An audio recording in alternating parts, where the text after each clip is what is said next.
say hello. So let's go ahead and give them a quick wave.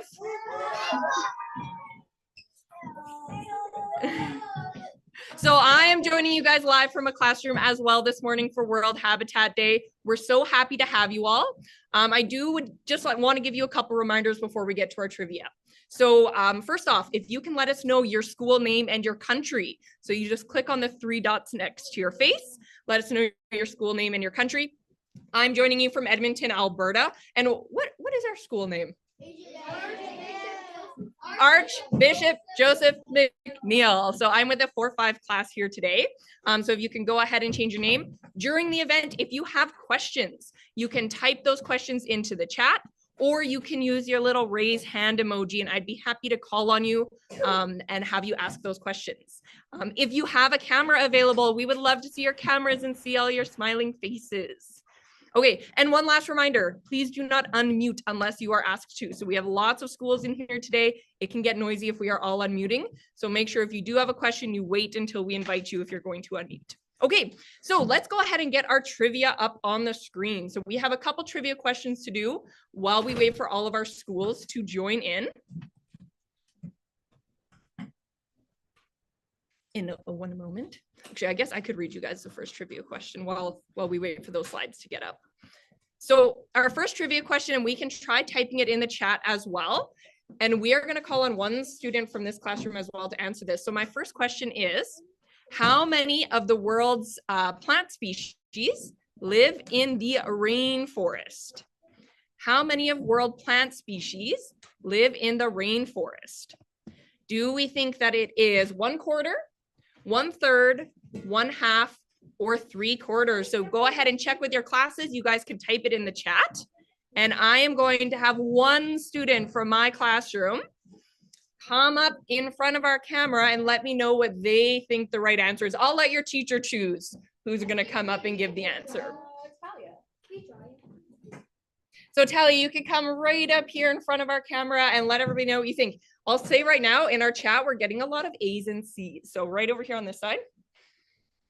Perfect. And what do you think the answer is? I think it's A. All right. Sarah, can you bring us to our answer page? We'll see what the right answer is.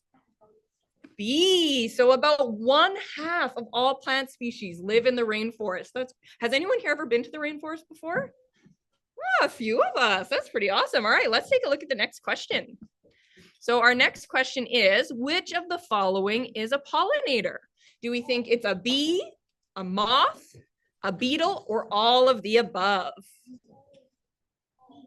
Who would we like to answer for this one?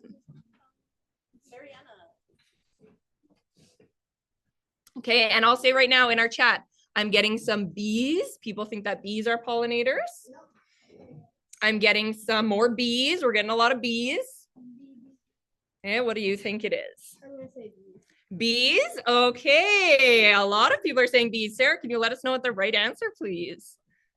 It is all of the above. So guys, we do think about bees as being our pollinators, but actually all of these things do pollination. Beetles, moths, lots of insects, lots of birds. Okay, so when we think pollinators, it's actually lots of different things. Okay, we have one last trivia question as we wait for our last schools to get in. How much have wild populations declined in the last 50 years? So that's plants and animals. How much have we lost in the last 50 years? Okay, so 10%, 20%, 50%, or 70%? Okay. Oh, I got my letters are mixed up on this one. A, B, C. Yes, I think you're saying the same thing as everybody else, 70%. Let's see what the right answer is. Awesome job, you guys. Let's give you a quick round of applause. You guys did great. You know a lot about habitats already. I think we're in for a good live event today. So I would like to officially welcome you all to World Habitat Day. And before we actually begin the live event, I would love to start with a land acknowledgement. If we can go to the next slide, please. So I would like to acknowledge that we are joining from Amiskwaciwâskahikan. So this is colonially known as Edmonton, Alberta, and it's found on Treaty 6 territory. This has been the traditional gathering place and traveling route to many peoples, including the Cree, Saulteaux, Blackfoot, Métis, Dene, and the Nakota Sioux. And since we're all joining from a virtual platform, I'd also like to take a moment to acknowledge the importance of the traditional territories that everyone is joining from across Turtle Island and around the world. So having a respect for the land that gives us our food and our shelter and our life is a very important step in the reconciliation process with Indigenous groups. They have worked as protectors of these precious resources for time immemorial. We have a really wonderful opportunity today to learn a bit more about the impacts that we can have on this shared world. So I invite everybody participating for World Habitat Day to take a moment to reflect on the conservation work that Indigenous peoples have taken part in and continue to uphold around the world, and how we can take steps towards honoring this practice in our own lives. And we are going to hear from a few people today of what a few of those practices might look like. Before we get to our first speaker, I would like to quickly go over what our schedule for the event looks like, because it is very full. So we are going to have speakers from 4 of our partner organizations. If we could get the next slide, please. 4 of our partner organizations are going to be sharing with you today, including a youth, so a child just like you, sharing about some of the actions that they're taking in their classroom. And at the very end, we will have a little bit of time for Q&A. But throughout the event, if you do have any questions, feel free to type them in the chat. I'm sure any of my guests here would be happy to answer them in the chat, just so we can make sure we squeeze them in. Now, I do have one more reminder. Next slide, please. We have an activity sheet. So my students have this activity sheet in front of them. Some of you joining us might not have this exact one printed off, but that's okay. You can use a blank white piece of paper. That works totally fine. During the event, what I would like you to do is I would like you to draw your favorite habitat. What does a thriving, happy, natural habitat look like? One with a lot of biodiversity. Okay, so it can be a coral reef, it can be a rainforest, it can be a boreal forest, whatever you would like to draw. I would love to see your art, and we're going to share it a little bit at the end of the event. Okay, I would love to welcome our first guest speaker. So Mala Sharma, from cute and cuddly kittens to creepy crawly insects. Mala has always had a passion and love for nature. She studied environmental studies at York University and embarked on her mission to become an environmental educator. She absolutely loves teaching about the ocean conservation and is motivated to inspire youth around the world to take action against climate change. So welcome, Mala. I will pass the mic over to you. Hello, everybody. Good morning, good afternoon, from wherever you're joining from. Welcome to today's session. Rebecca, thank you so much for having me. I'm so excited to talk to you all about one of my favorite ecosystems, which is an ocean ecosystem. I know there's so many different types of habitats that exist underwater. And before getting started, I wanted to pass it over to you folks. I want to know what type of ocean ecosystem you know of. Rebecca mentioned one of them already, but message me in the chat, or you can raise your hand in your class, or we can maybe ask folks to unmute. Know any underwater habitats? All right, we have somebody in the chat come in and mentioning, oh, Alex is mentioning coral reef in the chat. Yes, absolutely.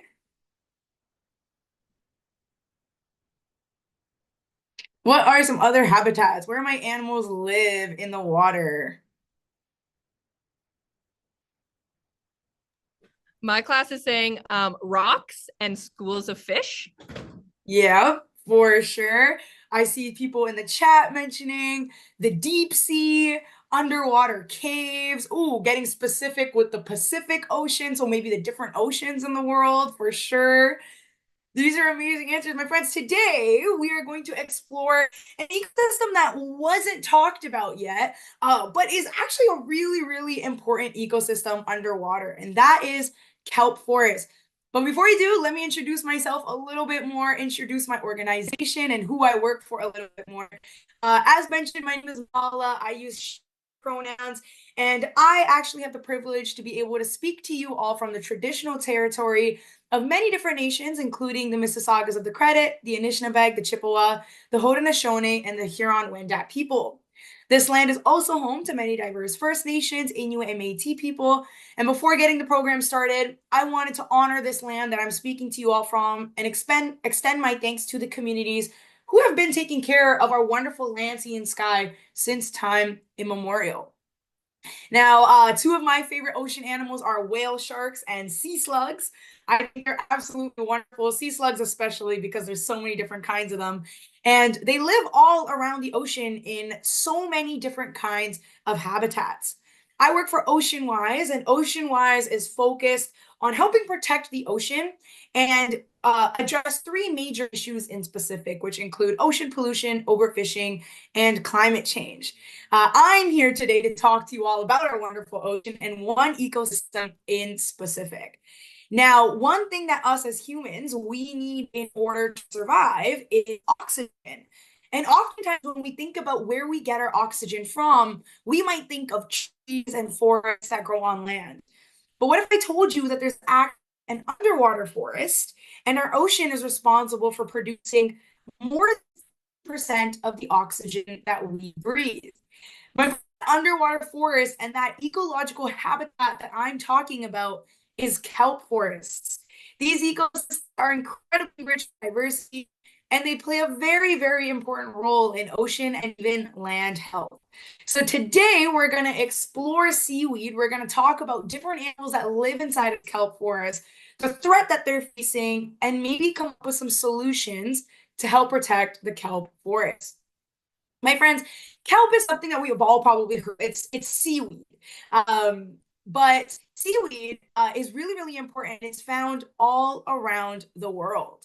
It's actually at the uppermost zone of our ocean. It's around 200 meters deep and grows the same way that a bunch of plants on land do. It grows using a process called photosynthesis. And this is when plants and organisms will, take the energy of the sun, convert it into sugar and energy, and produce oxygen for us to breathe. Kelp is also really, really important because it represents something very important for indigenous communities and coastal communities for a very long time. I have a true or false question here for us all. I want to know if you think kelp has been used sustainably to fish for generations. Do we think seaweed can be used to catch fish? What do we think? True or false? Show me a thumbs up or a thumbs down if you're on camera. Seeing a lot of thumbs up, seeing a lot of people mention true in the chat.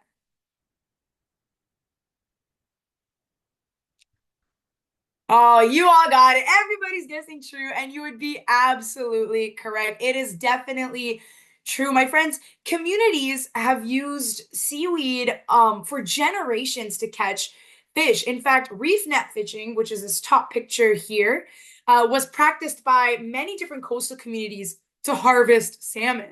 They would use seaweed as traps and to lure in different types of fish so that they could eat them.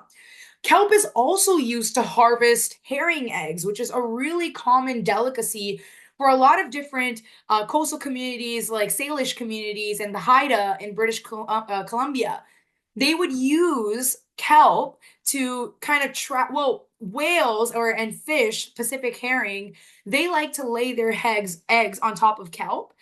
So a lot of times groups would come and collect this kelp and snack on these eggs. So it's a way to sustainably fish for sure. My friends, there are also a bunch of different animals that live inside of our kelp forest. There are so many animals that live inside of seaweed, some of them that we might recognize ourselves. One of them is super, super spiky, can be red or purple. And my friends, this guy is a sea urchin. Sea urchins are really, really spiky and round animals, and they like to eat a lot of seaweed.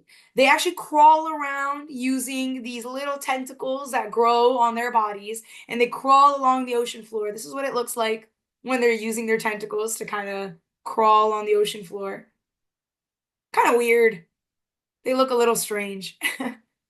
But they love to eat seaweed. These guys can eat a lot of seaweed in a day. In fact, they can eat too much seaweed.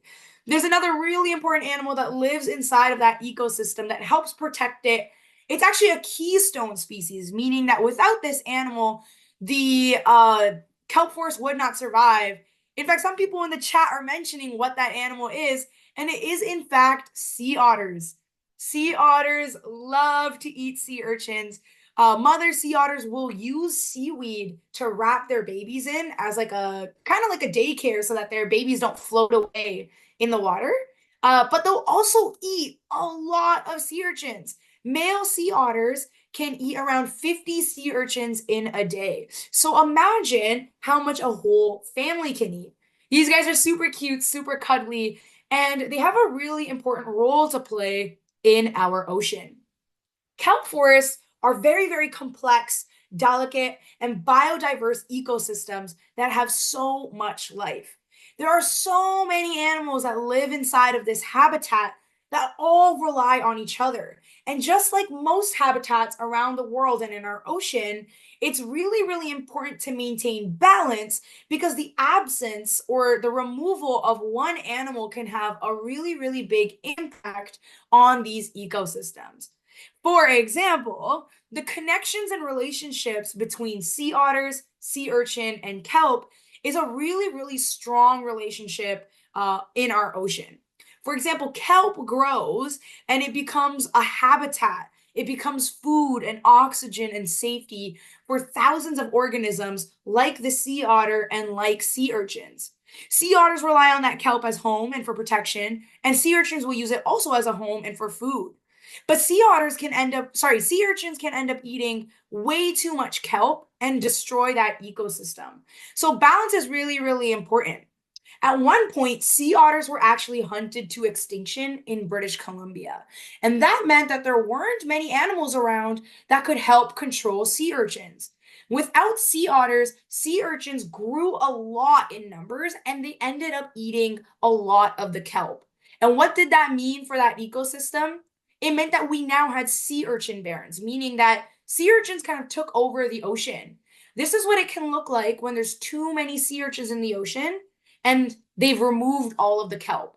It's not very good because removing the kelp is getting rid of the habitat for all these animals that rely on it. So it's really, really important that we do what we can to protect kelp forests. In fact, one thing that we can do is eat sustainably. We can actually eat sea urchin. Sea urchin is a really, really popular delicacy around the world. I want you to show me a hand, raise your hand, or message me in the chat if you've ever had sea urchin, or maybe if you'd ever be willing to try it. Anybody ever have sea urchin? I believe it's called uni in some different languages. No, it doesn't seem like a lot of people have tried it. My friends, if you ever try it, know that you're helping the ocean if you're having sustainable sea urchin. But just to give you a little bit of an idea of what it tastes like, it actually kind of tastes and feels like butter. So it's probably pretty tasty. My friends, kelp forests are really, really important. How exactly does seaweed help the ocean? You know, it's a habitat, as I mentioned. It traps carbon and it produces a lot of oxygen as well. We use it in a bunch of different objects, or sorry, in a bunch of different things as well that maybe we don't know about. I want to play a game here really, really quick before I run out of time. We have 2 more minutes for me. But my friends, I want you to tell me if you think that this item has seaweed in it. Ice cream. Do we think ice cream has seaweed in it? Message me in the chat or show me on the camera a thumbs up or down. What do we think?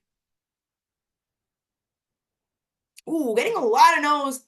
My friends, ice cream, some brands of ice cream do in fact have seaweed inside of them. So you've probably eaten seaweed inside of ice cream.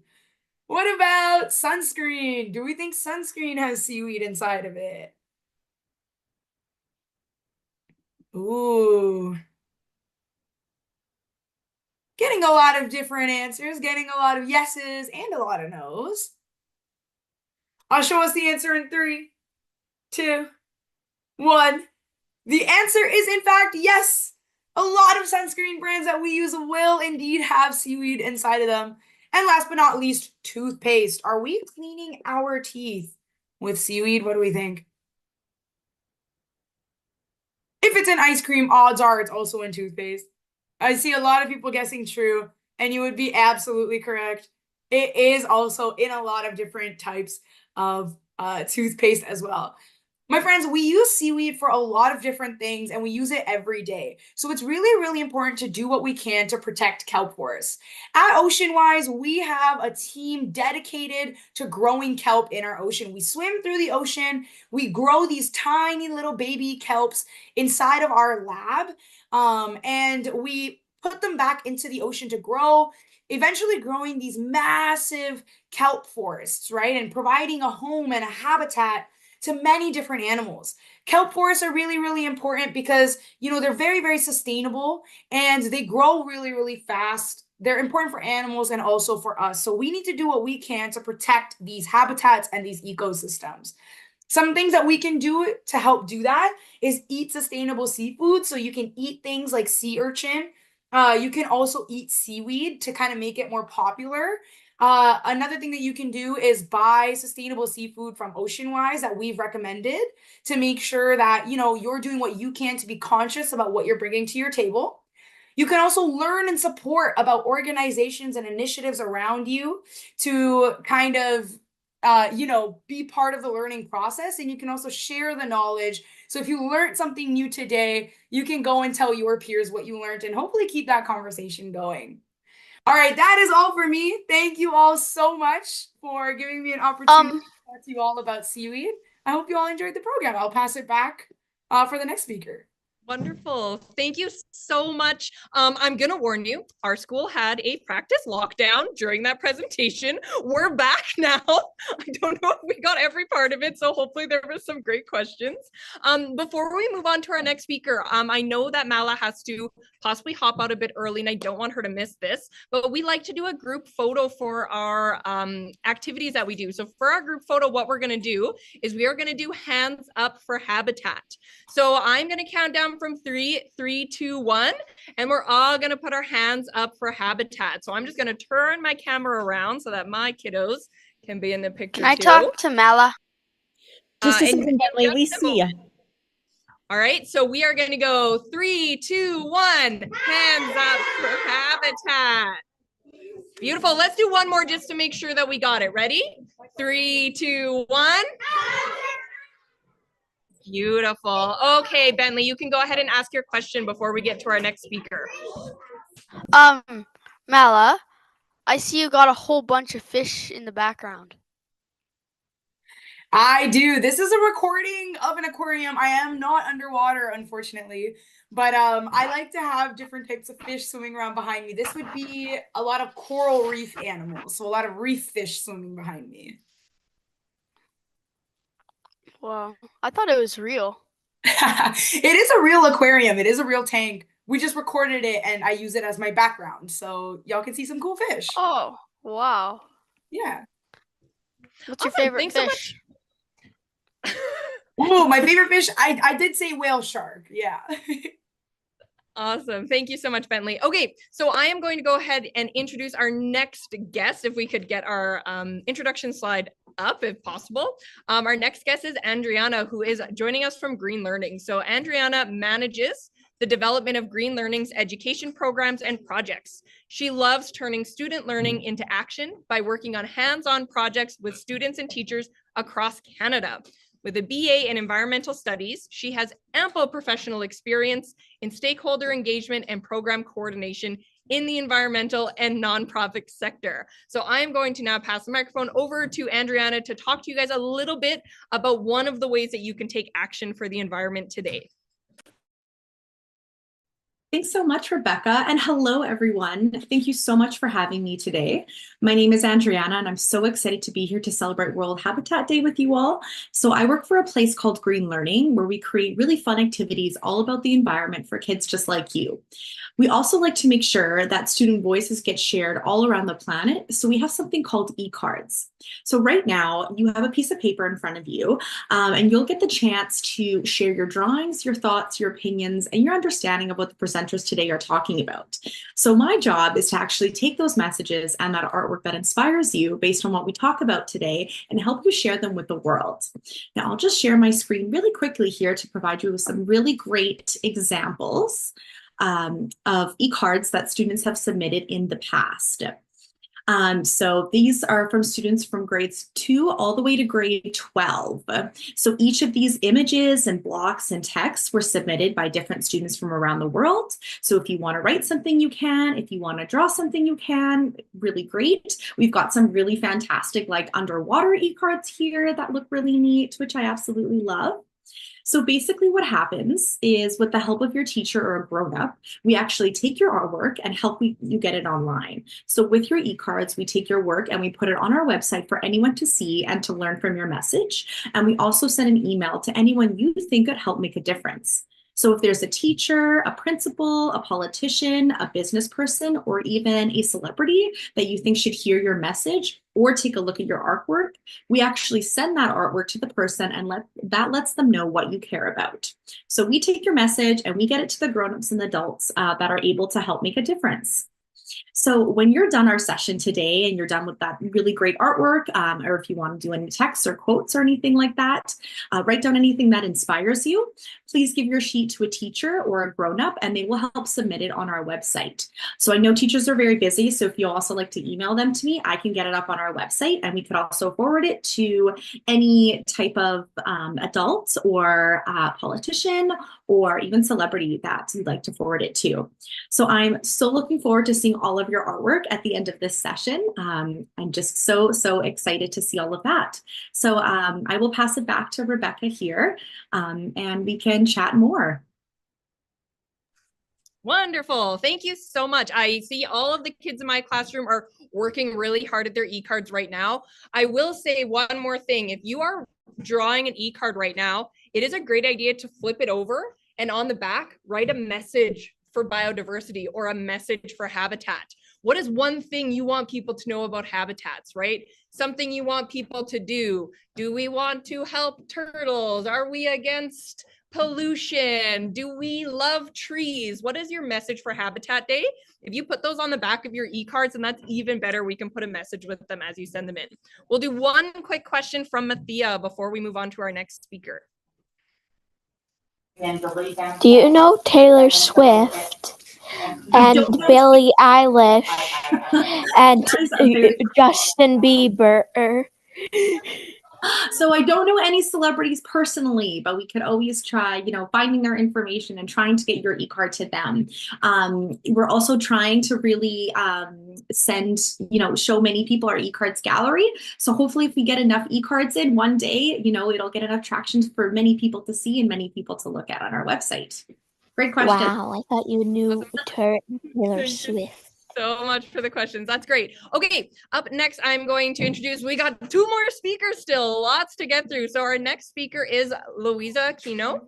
Louisa is a social innovation and outreach manager with a group called TakingITGlobal. She was born in Manila, Philippines, grew up in Winnipeg, and now lives in Toronto.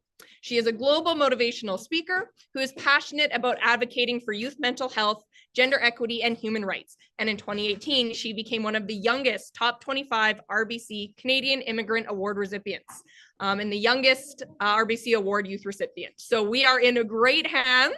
I will pass it over to Louisa to talk to you guys about your next option for taking action for the habitat.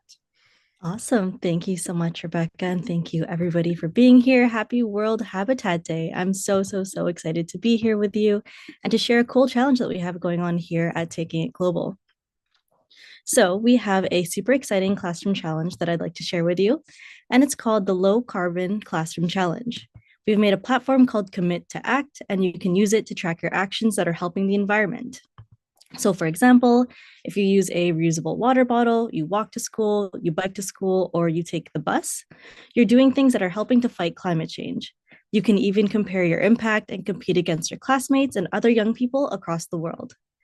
So through this challenge, we want to see your classroom come together and see how much CO2 you can save all together. This challenge is going on all across Canada, and the first 50 teachers that have more than 10 students sign up will get a Commit to Act water bottle. And the best part is that the top 3 classes that save the most CO2 will get a $250 gift card for a low carbon lunch they can enjoy all together. So for the teachers in the room, we have teachers' guides and lesson plans to go along with 7 sustainable actions that are on the platform. And for the students, I encourage you to use the platform with your friends, see how much of an impact a few people can make. And I know sometimes it may not feel like you're making a difference when you walk to school one day or you use a reusable water bottle. But if you do it and 10 friends do it, that's called collective action, and you are being a part of a very big difference. So before today ends, I want you all to think of 1 sustainable actions that you will try to do every day, and feel free to share it in the chat. And always remember, there's no such thing as a change that's too small. So we hope to see you in our challenge. And for the teachers, I'll also drop my email in the chat if you'd like to receive more information.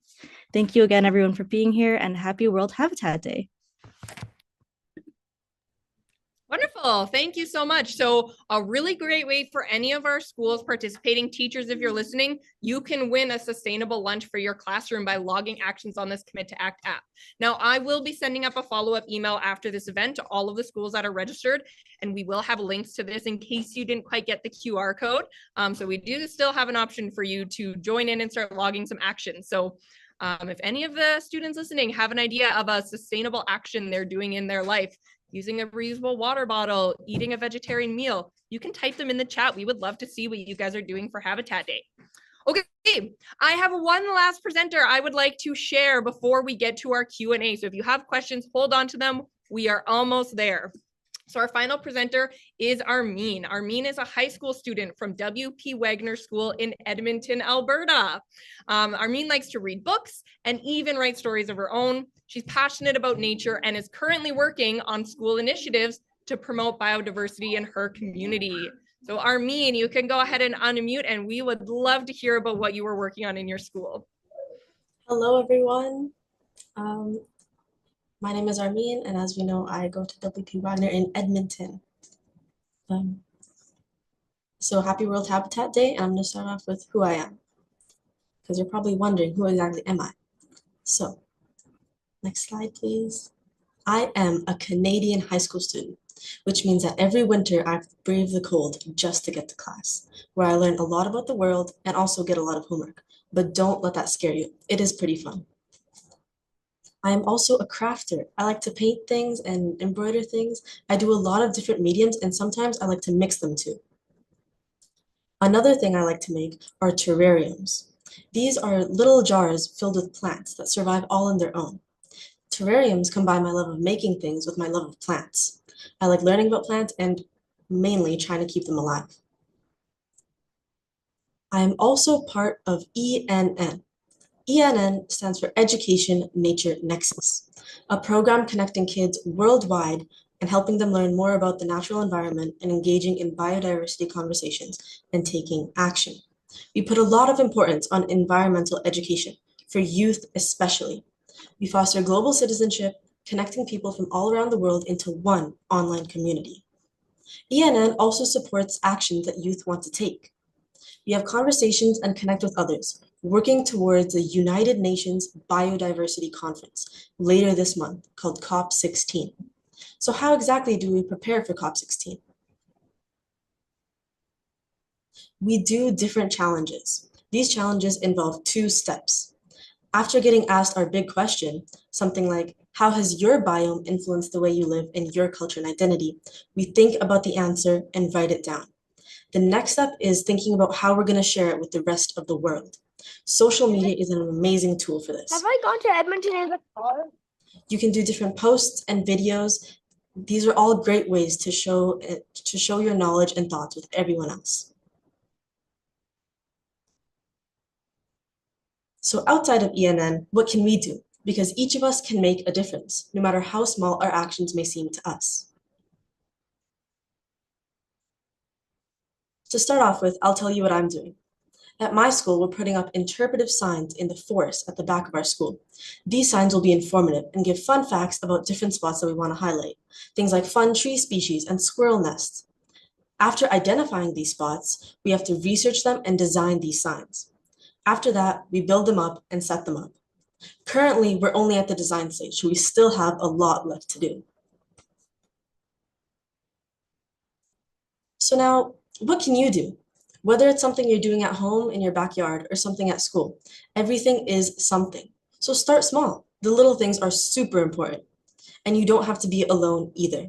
So get support from your friends, teachers, parents. Don't be afraid to ask for help. And lastly, go out and learn stuff. Use Google, read books. My favorite saying is to live is to learn. And there's so much to learn, so go out and do it. And as a conclusion, I just want to remind you all that it's important that we protect our habitats and the environment around us, as they can't defend for themselves. So start somewhere. No action is too small when it comes to what you believe in. Thank you and happy World Habitat Day. Absolutely wonderful, Armin. Thank you so much for sharing. What a great inspirational message. I'm hoping that our students here can see that you are taking action in your school and maybe plan their own action project as well. While we kind of brainstorm on some questions, I do have a couple reminders I wanted to get out. So as I'm going through these reminders, now's your chance to type your question in the chat or raise your hand, and we are going to get to sharing art and to answering those questions in just 2 minutes. But there are a few links I wanted to get out to all of our teachers. So my first reminder is Art for Action. So we at CGE are actually taking art that students are sharing with us and bringing it to the United Nations Biodiversity Conference. So this is where world leaders are going to be. So like the Environment Minister of Canada will be there. They will see your art. If you have art for habitat that you're working on today, you just need to take a picture of it and upload it at Art for Action. And I put the link in the chat as well. And then we'll bring those art pieces with us to share with world leaders. The second link I wanted to remind everyone of is there's a fun little quiz that you guys all get to do at the end of this event to figure out which ocean creature you are. It's 3 or 4 short questions just about the event, and then you actually get an answer at the end. Are you a shark? Are you a crab? Are you coral? You can find out by doing this quiz. So teachers, great if you can get your students to individually do it. You can also do it as a group. We are going to do it as a group quickly at the end of this event. And I think I have two more things. We have another live event coming up if you like this one.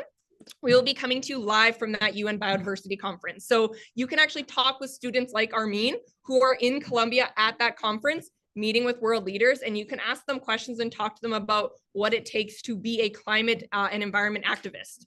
And one final reminder, in case you have not yet signed up, it would be great if we could get you guys all to sign up for our newsletter so that you don't miss any big things coming up, any speaking opportunities and stuff like that. Okay, lots of links. They are all in the chat. This is also streamed on YouTube. So if you want to go back and get those QR codes, very easy to find them on YouTube. What we're going to do now is we are going to get to some questions. So if you have a question, you can type it in the chat or you can raise your hand. Remember, we are not unmuting unless I call on you. And for any of my guest speakers, if you are willing to give an answer to these questions, feel free to unmute and give an answer. As we're doing the questions, if we have any students who would like to show off their art, you're welcome to hold your art up to your camera. As well, while we're doing the questions, if we could get everybody in my classroom that would like to share their art, maybe we will start a lineup and we'll come through and we'll hold our art in front of the camera as we're doing our questions. Okay, so we're going to start a lineup just in the front of the classroom here. Yeah, and then we'll one at a time come up as we're doing the questions. Okay, as they're getting organized, I'm going to call on Levi to ask our first question. Was the art thing optional? I'm just wondering. Yes, the art was optional. If you don't have art, that's totally fine. Okay, Bentley. I just drawn a bit and then I decided I didn't want to anymore. That's totally fine. You don't have to. Bentley, do you have a question? With the thing that you need to pick up trash, I have a friend beside my house that I can just bike ride over to his house, and he really loves picking up trash and stuff. So, like, he does it sometimes with me. He's done it a couple times. That's awesome. Do we have, just by a show of hands, does anybody else in the group do garbage pickups in their communities ever? Or at their school? Oh, well, that might be a good action we can start doing for Habitat Day. Okay. How about Mathia? Do you have a question, Mathia?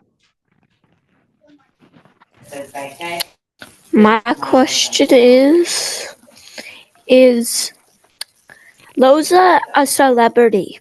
Because it looked like she was in front of a mic. That's a great question, Louisa. Are you a celebrity? I am not a celebrity. I don't think I am. I don't consider myself to be. Everyone knows you. Mwahaha. No, You're no, a no. celebrity. It was I was actually speaking You're at a an event. celebrity. No, I don't think I am, but I was just speaking at an event in London, UK to talk about mental health. So that's where that picture comes from. But thank you, though, to think that I am. Thank you very much. Okay, so remember thinking, do we have any habitat questions? We only have about 5 more minutes. I mean, also, what is a celebrity? I don't know. That's a hard question. My group here, does anybody, okay, well, we did have one question. I know that Mala is gone, but someone else here might have a thought on this. Does anybody here know how many different fish species there are? I don't know. Maybe someone could Google it in the background. That was one question that we had during the presentation. You have a question? Perfect. I'll get you to come up right in front of the camera and you can go ahead and ask yours. How many animals total in the world are there? Okay, so our question was, do we know how many animals total in the world are there? I might pass this one over to GreenLearning. Do you think that you would have an answer for how many total animals you think there might be in the world? That question I don't know, but I did a quick Google search for the fish species. So there are apparently over 33,000 different types of known living fish species in the world. So that's pretty cool. That's a lot. I can quickly double check how many animal species there are, and it looks like there's a lot more. There's approximately 8.7 million living animal species on Earth. A couple of ours we're getting a little, you have a question? Yeah, go ahead. How many living hippopotamuses are there? We're all about how many living things are there. You know, I will say, I noticed in the chat, a couple of us are doing a great job of Googling this in the background. I love that we're doing some research for habitat. A question about hippopotamus. I know why you're asking that. Have you guys seen, what's it named? Mudang? No. No one has seen Mudang? It's the world's most famous hippopotamus. Everyone watching, if you haven't seen her, you need to Google her. She's adorable. Maybe I will when we log off. That is the world's best hippo. Okay, we have time for one last question. Come right up over here.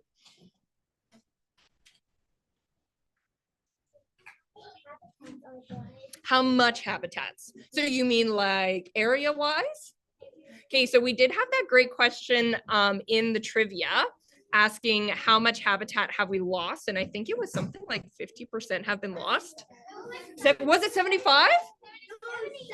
70%. See, I wasn't even listening to my own trivia. You guys are smart kids. We've lost 70% of our world habitat. So I don't know, do we have somebody that knows how much habitat we actually have left in the world? The world is a very big place, but it doesn't go on forever. Okay, while we're thinking about that, I had one last hand on my Zoom.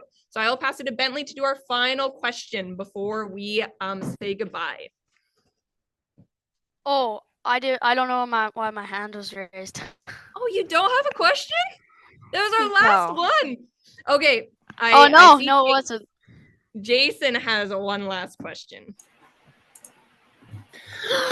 Do you think an axolotl would count as a fish?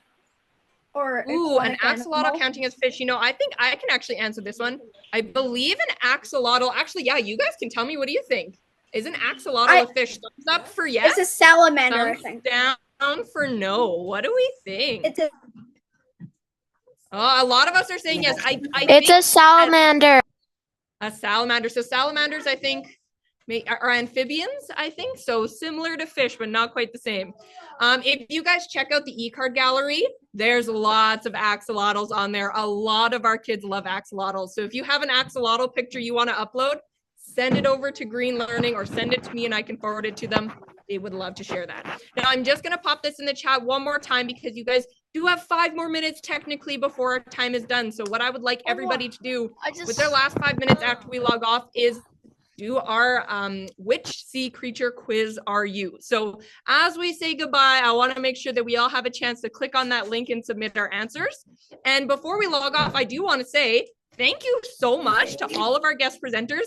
Thank you for working through our lockdown technical difficulties. Everything seemed to go so great. I'm so happy you guys were all able to join us. And thank you to our students for taking the time to learn about habitats today. It was so wonderful having everybody, and enjoy the rest of your afternoons. I'm sorry to interrupt, but there's a couple more kids. Hey, thank you very much. What link is I'll pop it in the chat one more time for you.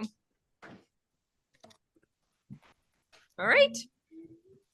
Thank you. Thank you. I have a Yes, question. I will show everyone mooning. Thank you. I have a question. Yes, you can ask us quickly as we're logging off. My question is, are you a celebrity? Do I look like a celebrity? Come on. No. Yes, you do. You look like. Thank you. All right. Thank you very much. Thank you to our friends on YouTube. We'll see you guys next time. Bye-bye.